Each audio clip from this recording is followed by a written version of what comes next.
The AC Infinity Ionframe Evo3 has a rectangular form factor that fits easily into their 2-foot by 4-foot grow tent, which is the second setup that we are going with this spring. It's time to get this 280-watt grow light unboxed and set up to see what kind of light levels we get.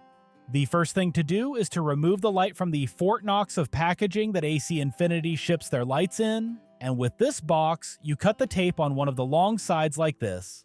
As I fold up the sides, note that I actually looked at the arrows and I have the box facing the correct way so that the package should be a lot easier to pull out of the box in one piece. Once you have pulled the bag that has the light and accessories in it, it is time to remove the bag.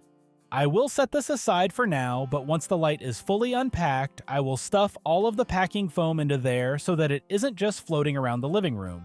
The light is very tightly fit into the foam, so it will take some force to remove it from the bars.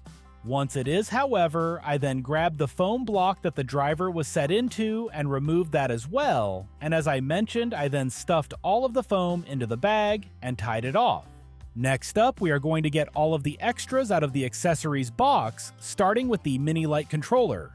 As with all of their lights, you only need a controller attached if you want to be able to dim it or use the other built-in functions.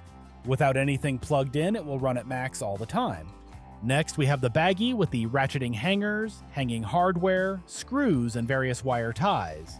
After that is the short UIS cable that you will use if you want the controller attached to the light itself, followed by the long UIS cable that you will use if you want your controller on the front plate of the tent, or if you want to run the driver remotely.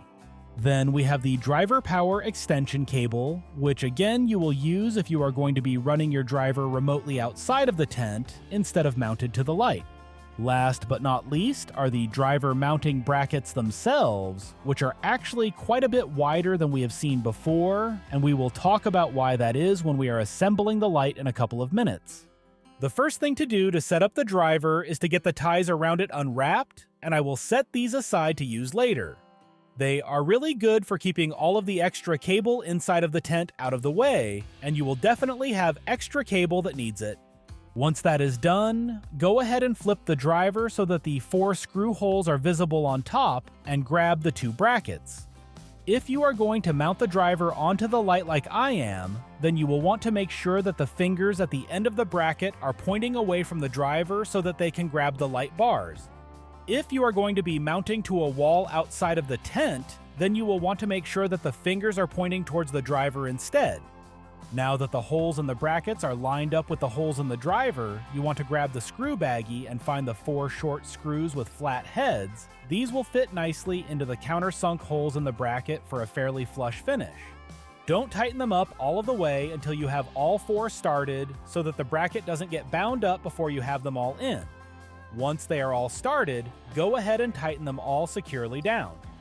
Once the brackets are secured in place, grab the 4 thumb screws and get them started in each of the 4 fingers. You do not want to screw them in so far that they peek out the other side, but just enough so that they won't fall out when you need to move the driver onto the light. Before flipping the light over to install the driver, we can take a closer look at the bars and see the various high-efficiency LM301B, LM301H, and Bridgelux 3030 chips that AC Infinity is using on the Ionframe Evo series lights. Now we are going to flip the light over and get the driver installed onto the light. The driver brackets are so long on this light because there are only 3 bars, and to be able to center it, the brackets have to stretch across all 3 of the bars. You can see that I have the 2 driver power connector ends next to each other, and it is pretty simple to align the pins and then push them together until they click. Once the driver is in place, it is time to tighten down all 4 of the thumb screws on the bracket to lock the light together to make sure the driver can't fall off when hanging the light in the tent. After that, we can connect the mini controller to the light, and to do that, you just need to remove the rubber plug on the driver and the rubber plug on the controller. Then I am going to take the short UIS cable and plug one end into the driver and one into the controller. Finally, I am going to grab the hanging hardware from the baggie and get them hooked onto the hard points on the crossbars. This is going to allow me to only use 2 ratcheting hangers to hang this in the tent, which should be perfect. With all of that done, it is time to get this light hung inside of the Cloudlab 642 and see what results we get. First up, we are going to be measuring the par levels with the Ionframe Evo3 hung at 12 inches above the sensor, and if you look at the par map on the right side of the screen, you can see how we are showing the relationship between the size of the grow light and the size of the tent. The green square is the 2-foot by 4-foot footprint of the tent, and the shape of the light is shown with the gray shape in the center of the map that indicates the light's orientation. One thing to remember with our light measurements is that we are doing them in an actual grow tent and not in some controlled environment, so these numbers reflect what you will see in real-life usage, not in some perfect marketing world. This light is about 33 inches by 16 inches, which means that there is going to be a decent amount of space between the edges of the light and the tent walls. With that kind of space between the light and the tent walls, you are going to see a lot of light drop off in the corners and the left and right sides at these lower hanging heights.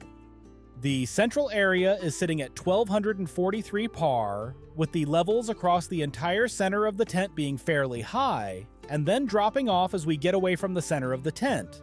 Moving the light up to 18 inches away from the sensor shows the par levels in the center of the tent dropping in a pretty even fashion, but the light levels around the edges of the tent are increasing quite a bit. This is what you are going to see when a light doesn't fill the space of the tent and is completely normal. We are looking at 891 par in the center, while the far corners have come up to nearly 400 par.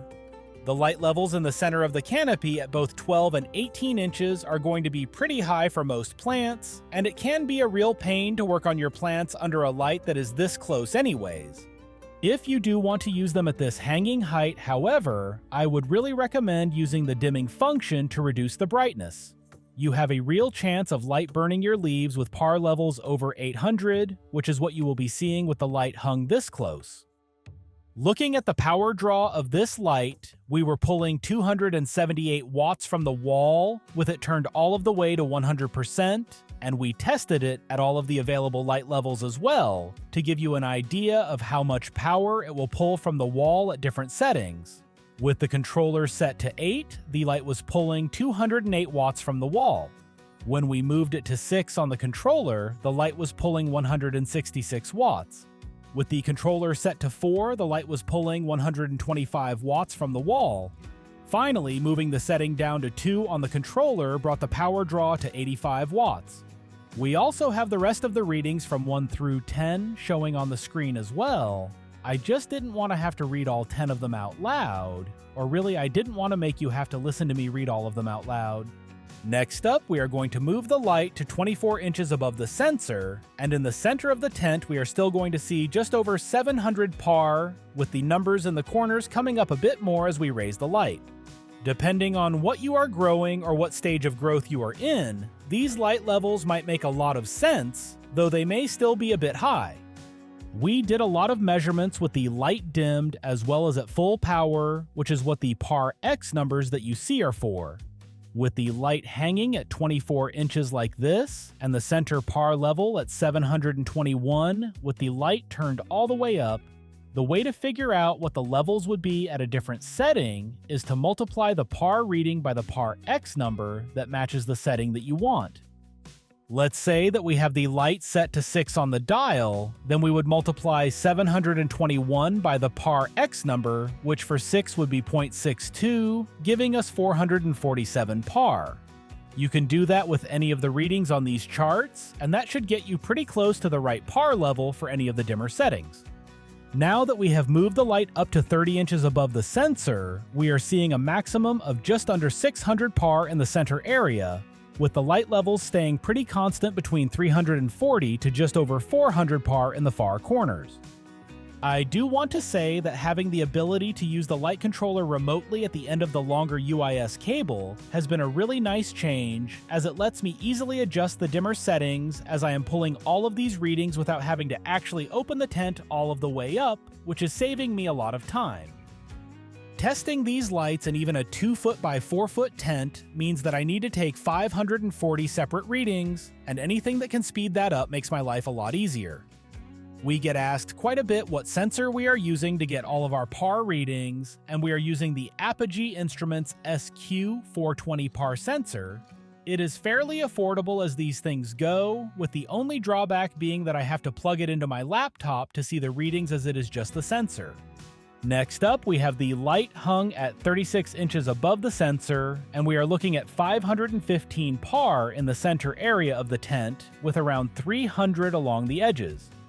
These are actually pretty solid numbers considering how far from the sensor the light is at this point, and while I would usually say that you shouldn't be hanging the light this far from the plants, these numbers are still at the high end for many plants that you may be growing, and the levels across the board are actually very decent. You could definitely make it all of the way through veg with photoperiod plants with these light levels, and a lot of autoflowers would flower out really well at these light levels. While I would not try to flower out most photoperiods at this height, a lot of your vegetables and flowers could do great with this amount of light. Finally, we are going to take a look at this light hung at 48 inches above the sensor, and we can see that we are just barely over 400 PAR in the center of the tent, with the outer edges between 250 to 300 PAR. For the amount of electricity you would be using having this light at full blast hung at this height, I would not really recommend using it like this. If these are the light levels that you are looking for with your specific plants, you would be much better off hanging the light at 24 or 30 inches with the dimmer set to 6, as you would be using almost half the electricity while still getting fairly similar light levels. That is the benefit to using a light with a dimming function. You can really save quite a bit on electricity costs by simply dimming the light a bit. The other upside to not running your light at the max level is that you will see some serious reductions in the amount of heat the light is putting out as well, which can really help if you are growing in a warmer climate. A big thank you to AC Infinity for supporting the channel, and if you want to check out the Ionframe Evo3 or any of their other gear for yourself, make sure to click on the link to their website in the description or pinned comment down below, and use the discount code GEEKS at checkout to receive 10% off your entire order.